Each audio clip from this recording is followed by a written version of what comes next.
సుగంధభరితమైన పుష్పాలు ఏదైనా ఒక కుండ రకాల నూనె వేసి అందులో ఒక కాంతి వచ్చేలా, అంటే 2 వత్తులు కలిపి ఒకే జ్యోతి ఒక కాంతి వచ్చేలా వెలిగించి ఆ ఒక దీప కుంభానికి భక్తి శ్రద్ధతో లక్ష్మీ రూపంగా మీరు పూజించాలి. దీపలక్ష్మి పూజించి తదుపరి మంగళ ఆరతి నీరాజనం అంతా అయిన తర్వాత ఆ దీపాన్ని తీసి దేవుడి ముందు పెట్టి ఆ పుష్పాలని ఒక నీళ్లలోకి వేసి ఆప్షన్ చేసుకొని తర్వాత ఆ పుష్పాలని నీళ్ళని తీసుకెళ్లి ఇంటి బయట, ఈ రోజు ఇంటి బయట తులసి చెట్టుకో లేదా చెట్టు పైన వేసేయండి.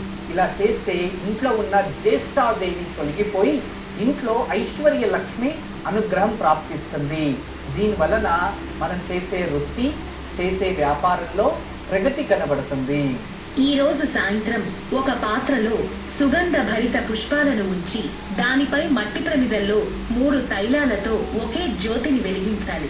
దాన్ని దీపలక్ష్మి స్వరూపంగా భావించి పూజించాలి. పూజానంతరం దీపాన్ని పూజ గదిలో ఉంచి పుష్పాలను ఉంచిన పాత్రలో నీరు పొయ్యాలి. పూలతో ఆ నీటిని మన తలపైన, ఇల్లంతా సంప్రోక్షం చేసుకోవాలి.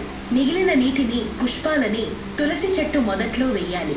ఇలా ఆచరించడం వల్ల ఇంట్లోని జ్యేష్ఠాదేవి తొలగిపోయి ఐశ్వర్యలక్ష్మి అనుగ్రహంతో వృత్తి, వ్యాపారాల్లో ప్రగతి కలుగుతుంది.